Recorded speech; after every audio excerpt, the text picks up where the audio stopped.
ഇപ്പോഴും 13 സബ്സിഡി ഉൽപ്പന്നങ്ങൾ വാങ്ങിയാൽ 400 രൂപയിലധികം സബ്സിഡി ആയിട്ട് വില കുറച്ച് കിട്ടുന്ന ഒരു സംവിധാനം കേരളത്തിലല്ലാതെ ഇന്ത്യയിൽ എവിടെയെങ്കിലും ഉണ്ടോ? നിങ്ങൾ കാണേണ്ട വില കൂടിയത് 2 രൂപ വ്യത്യാസം, അല്ലെ 3 രൂപ വ്യത്യാസം വരുന്നു.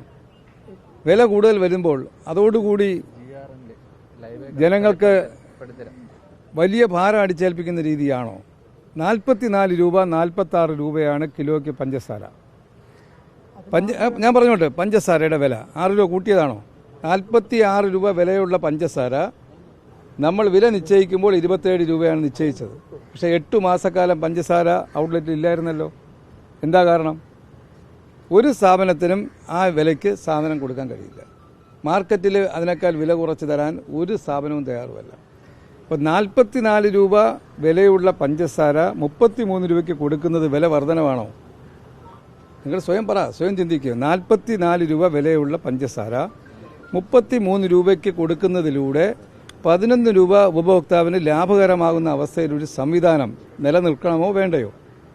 അല്ലെ ആ സംവിധാനത്തിലൂടെ 27 എന്ന് പറഞ്ഞപ്പോൾ കൊടുക്കാതിരുന്ന അവസ്ഥ തുടരുകയാണോ ആണോ വേണ്ടത്? അപ്പോൾ അത് നിങ്ങൾ കാണേണ്ടത്, സപ്ലൈകോ മുളകിൻ്റെ വില കുറച്ചല്ലോ, 4 രൂപ കുറച്ചല്ലോ, 150 രൂപ എന്നുള്ള 146 ആക്കിയല്ലോ. 92 രൂപയായിരുന്ന ചെറുപയർ 2 രൂപ കുറച്ച് 90 ആക്കിയല്ലോ. വെളിച്ചെണ്ണ നേരത്തെ തന്നെ വില കുറച്ചല്ലോ. അപ്പോൾ കാലാകാലങ്ങളിൽ മാർക്കറ്റിലെ വില നിയന്ത്രണമില്ലാതെ വരുമ്പോൾ ചില ക്രമീകരണങ്ങൾ വരുത്താൻ, കുറവ് വരുത്താനും കൂടുതൽ വരുത്താനും ആ സ്ഥാപനത്തിന് അവകാശമുണ്ട്. അതൊരു പൊതുമേഖലാ സ്ഥാപനമാണ്. ആ സ്ഥാപനം നിലനിൽക്കേണ്ടത്, ഇന്നലത്തെ കച്ചവടം എത്ര? 8 കോടിയാണ് ഈ സബ്സിഡി ഉൽപ്പന്നങ്ങൾ. അതിൽ 4.25 കോടിയുടെ സബ്സിഡി ഉൽപ്പന്നങ്ങളാണ് ആളുകൾ വാങ്ങിച്ചത്. കഴിഞ്ഞ ഒരു മാസത്തിന് മുമ്പ് സപ്ലൈകോയുടെ ദയനീയ അവസ്ഥ റിപ്പോർട്ട് ചെയ്തവരാണ് നിങ്ങളെല്ലാം. അന്ന് 2 കോടി 3 കോടിയായി വിൽപ്പന താന്നുപോയ ഒരു സ്ഥാപനം, അത് മെച്ചപ്പെടുക, ജനങ്ങൾക്ക് ആശ്വാസം പകരാനൊരു കേന്ദ്രം ഉണ്ടാവുക എന്നുള്ളതാണ്. അത് കേരളത്തിൻ്റെ മാർക്കറ്റിൽ വിശേഷിച്ച് ഓണസമയത്ത്, ഇപ്പം നിങ്ങൾ അരിയുടെ കുറിച്ച് പറഞ്ഞു. അരിയുടെ വിലയെ സംബന്ധിച്ച് മാർക്കറ്റിൽ എന്താ വില? 51, 55 രൂപയാണ്. 51 മുതൽ 55 രൂപയാണ്. സപ്ലൈകോയിൽ അരി ഇപ്പം വർദ്ധിപ്പിച്ചെന്ന് പറയുന്നത് എടുത്താൽ തന്നെ 33 ഉള്ളൂ. അപ്പോഴും എത്ര രൂപയുടെ ഡിഫറൻസാണ്? അപ്പോൾ മാർക്കറ്റിലെ വിലയിൽ നിന്നും വലിയ തോതിൽ ആളുകൾക്ക് ആശ്വാസം പകരാനൊരു സംവിധാനമാണ് പൊതുമേഖലാ സ്ഥാപനം നിലനിർത്തുന്നത്.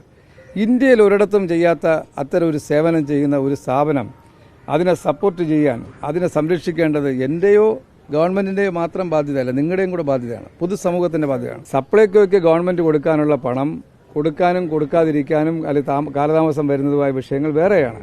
ഇവിടെ ജനങ്ങൾക്ക് ആശ്വാസം പകരുന്ന ഒരു സ്ഥാപനത്തിന് ജനങ്ങൾക്ക് എതിരാക്കുന്ന രീതിയിലേക്ക് പ്രചരണം കൊടുത്താൽ എന്താ ഗുണം? അതല്ല ഇത്രയും വലിയ വില കുറച്ച് കൊടുക്കുന്നത്. ഞാൻ പറഞ്ഞു തന്നില്ലേ, 44 രൂപ വിലയുള്ള പഞ്ചസാര നമ്മൾ വാങ്ങുന്നത്, 44 രൂപയ്ക്ക് വാങ്ങുന്ന സാധനം നമ്മൾ വിപണി ഇടപെടലിൻ്റെ ഭാഗമായിട്ടാണ് 33 രൂപയ്ക്ക് കൊടുക്കുന്നത്. 52 രൂപ വിലയുള്ള അരി നമ്മൾ വാങ്ങുന്നത് 42.45 രൂപയ്ക്ക് വാങ്ങുന്നത് 33 രൂപയ്ക്ക് കൊടുക്കുകയാണ്. അപ്പം വിപണി ഇടപെടൽ എന്ന് പറഞ്ഞാൽ 10ഉം 11 രൂപ ഒരു കിലോയിന്മേൽ വില കുറച്ച് കൊടുക്കാൻ ഒരു സംവിധാനത്തിനാണ് മാർക്കറ്റ് ഇന്റർവെൻഷന്റെ ഭാഗമായി ഗവൺമെന്റ് സബ്സിഡി കൊടുക്കാൻ വേണ്ടി പൈസ കൊടുക്കുന്നത്. അത് ഫലപ്രദമായി യൂട്ടിലൈസ് ചെയ്യാണ്. ഓരോ ദിവസത്തെയും വിൽപ്പനയുടെ കണക്ക് നിങ്ങൾക്ക് സൈറ്റിലൂടെ എടുക്കാൻ പറ്റും. ERP സംവിധാനം വന്നതോടുകൂടി എടുക്കാൻ പറ്റും. അപ്പോൾ നിങ്ങൾക്ക് അറിയാൻ കഴിയും ഓരോ ദിവസത്തെയും വിൽപ്പനയിൽ എത്ര ലക്ഷം ആളുകൾ ഈ കടയിൽ വന്നു എന്നുള്ള കാര്യം. അപ്പോൾ അവർക്ക് നേരിട്ട് ബോധ്യമാണ് ഏത് സ്ഥാപനത്തിൽ പോയി വാങ്ങുന്നതിനേക്കാളും വില കുറച്ച് അവർക്ക് ആശ്വാസം പകരുന്ന തരത്തിലൊരു സംവിധാനം ഉണ്ടെന്നുള്ളത്. അത് കൂടുതൽ വിപുലമാക്കാനാണ് ഗവൺമെൻറ് ഉദ്ദേശിക്കുന്നത്. നമ്മൾ പറയൂല, ചുമരുണ്ടെങ്കിലേ ചിത്രം വരയ്ക്കാൻ പറ്റൂ. ഒരു സ്ഥാപനം, പൊതുമേഖലാ സ്ഥാപനം ഉണ്ടായിരുന്നാൽ മാത്രമേ നമുക്ക് ജനങ്ങൾക്ക് ആശ്വാസം വരാൻ കഴിയും. ചെറിയ ക്രമീകരണങ്ങൾ മാത്രമാണ്. ആ കൂട്ടുകയും ചെയ്യുന്നുണ്ട്, കുറയ്ക്കുകയും ചെയ്തിട്ടുണ്ട്. 3 ഉൽപ്പന്നങ്ങൾക്ക് ഇപ്പം കുറച്ചു. 3 ഉൽപ്പന്നങ്ങൾക്ക്, അതിൽ അരി 2 ഇനമാണ്, കുറുവയും 2 ഒരേ റേറ്റാണ്. 3 ഉൽപ്പന്നങ്ങൾക്ക് ചെറിയ വ്യത്യാസം വരുത്തി. അതല്ലാതെ ടോട്ടൽ എടുത്തു നോക്കിയാൽ 400-ലധികം രൂപയുടെ ഡിഫറൻസ് ഈ 13 ഉൽപ്പന്നങ്ങളിൽ നിന്ന് മാത്രം ജനങ്ങൾക്ക് കിട്ടുകയാണ്. ആ പോയിന്റ് ജനങ്ങൾ അറിഞ്ഞില്ലെങ്കിൽ ജനങ്ങൾ വഞ്ചിക്കപ്പെടും. ജനങ്ങൾ മറ്റ് കടകളെ ആശ്രയിക്കേണ്ടി വരും. ഈ വസ്തുത നിങ്ങളിലൂടെ അറിഞ്ഞില്ലെങ്കിൽ, നിങ്ങളിലൂടെയാണല്ലോ ജനം അറിയേണ്ടത്, നിങ്ങളിലൂടെ യാഥാർത്ഥ്യം വസ്തുത അറിഞ്ഞില്ലെങ്കിൽ ജനങ്ങൾ തെറ്റിദ്ധരിച്ച് വലിയ കച്ചവടക്കാരൻ്റെ മാളുകളിൽ വില കൂടിയത് വാങ്ങിക്കാൻ നിർബന്ധിതരാണ്.